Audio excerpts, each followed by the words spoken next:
Hey, today I'm here to talk about the Archon Touch OLED wristband. So this is kind of your standard sports tracker, vibrant colours, designed to be really cheap. I've got the website box.co.uk in front of me now and it's $29.99, which is pretty damn good. I mean, my Nike Fuel Band was about £90, I think, when I got it. This has been my mainstay of sports and fitness trackers for a while. Not necessarily because I'm massively up on fitness, but because the clock is just really nice. The clock on the Nike Fuel Band is just this really nice little kind of pinpoint LED thing, and I've always loved it, and I've always loved the kind of very minimalist design, very black, very sleek, looks good when it's on, and very nondescript, and people tend to ask what it is, and when I say it's something from Nike, they very quickly lose interest, but hey, it's cute. Anyway, enough about that. Oh, one more thing before I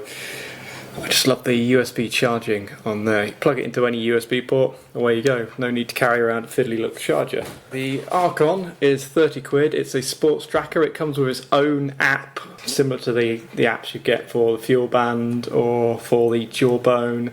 It's just a simple little doodad with an OLED screen that's touch sensitive, so there are no physical buttons, and there's a good reason for this. The lack of physical buttons is a really desirable feature. Cut the top of my head off again. The lack of physical buttons is a really desirable feature because it means that the device doesn't have anything to wear out. With my Fuel Band, this is actually my second Nike Fuel Band. My first one, the little rubber button that you can just about see on the front there, it actually wore out and more or less came off, and I had to try and come up with elaborate ways to fix it, but no, it didn't work. So this little guy, there is just nothing on the outside of this that you can break or wear off. It's just perfectly smooth. So it relies completely on touch to control the interface, and you basically have three actions. You can, if I wait for it to turn off, there we go, you can double tap to wake it up, and then you can swipe to get to different settings and interfaces. So I can go on here and have a look at my steps, which are 5,716. So I've kind of configured this. I've been wearing this and the Nike Fuel Band for the last few days together, and their steps are close but not identical. So if I go and have a look at steps on here, it's 4,153. I'm reading backwards off the camera, so I hope that's right. 4,123, near enough. And that's versus wake up.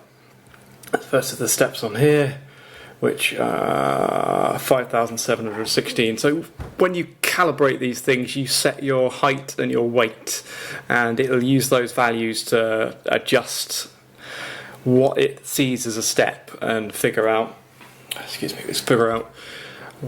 how long your stride distance is and things like that. So that depending on how you calibrate it, you'll get a different amount of steps.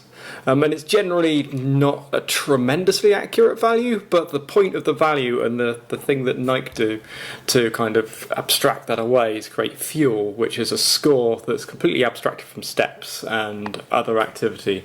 It's just a number, and you aim to get that number every day and then beat that number.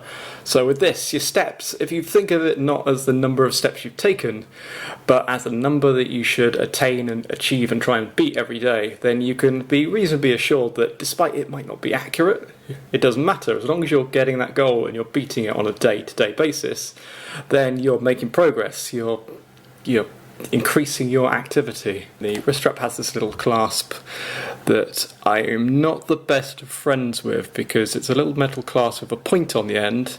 There we go. It's a little metal clasp with a point on the end, and it's nice. It's really nicely engineered and really pretty and everything. But when you're putting it on, you'll end up denting your wrist, and I don't know if you can see. Probably not. So, to put it on, put it over your wrist, loop through, and then you've got to try and push hard to get it through one of these little holes here, which is a little bit tricky. I think one hole I've managed to wear out a bit so that it goes on quite easily, and there we go. This is great because it's very adjustable. It's kind of a one-size-fits-all design. With my Fuel Band, I've actually slimmed down a little bit recently, and now it is a medium-sized band that, when clipped over my wrist, kind of slides up and down quite a bit. That doesn't matter so much when I'm and walking about.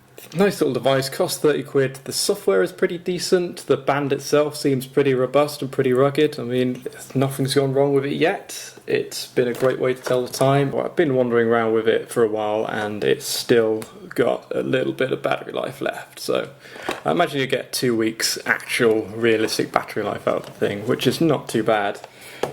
Great thing about this is, despite it having one of these annoying third-party kind of charging solutions where you'll inevitably lose the charging up, the Fitbit has a little cable that you have to plug into the Fitbit and then into a USB port, and if you forget that little cable you can't charge it. This thing has got a similar device. There we go, tiny little dock that clips onto the back, and you can see those little sprung contacts there. Those are just pogo pins. So these little pogo pins are spring-loaded metal pins, and they will mate with the little gold contacts. So these just push on over there, and it makes contact and charges. Now, presumably there's data connection in here, but one of the great things about this is you don't need to connect it to your laptop to set it up. So you just fire it up, pair it with your phone, pair it with the app, and do all the setup from the app, which is great. So as long as you don't forget to carry this around when you go travelling, and whatever micro USB charging cable you happen to have, then you'll be fine. So the app,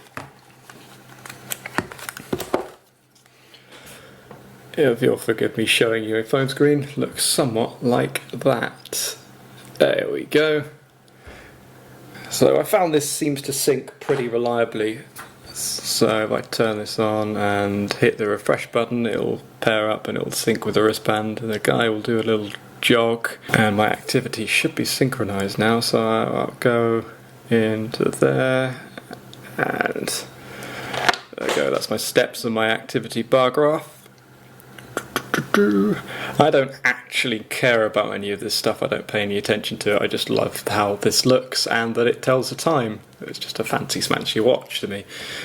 Sometimes I do look at steps because it's like, whoa, we've done 10,000 steps today, we've obviously been walking around a lot, maybe you can have a cake now. So the setup is all through this thing. It's got settings where you can turn on various different notifications, and you can set your weight and your height.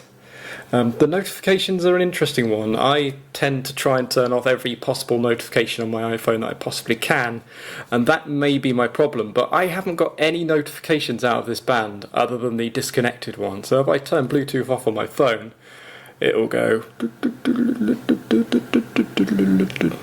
disconnect. So it'll remind me that it's been disconnected from Bluetooth, which is kind of useful, but it won't tell me about text messages or tweets or incoming calls, even though I've turned those things on in the app. So I don't know how it works with iPhone. I've never had a band that does notifications before. Maybe it doesn't. Tell me in the comments. So that's about the size of it. If you want a cheap sports tracker that looks really good, seems pretty robust, it's really no break in this. I mean, it's a nice little OLED screen that's just completely sealed inside this thing, and it'll be splash resistant, and it's nice. It's a nice little thing, and I've got to say, for 30 quid I would not be disappointed if I were picking this up instead of a fuel band as just a silly tech fashion accessory. Then go for it. I mean, it's good. It's good. Archon. Hold on. Yeah, it's the Archon Touch Fitness Wristband, and you can get it from box.co.uk. And I think that would make a good gift. If someone likes vibrant pink or green or blue or purple, give it a go. And that's me out. Bye bye.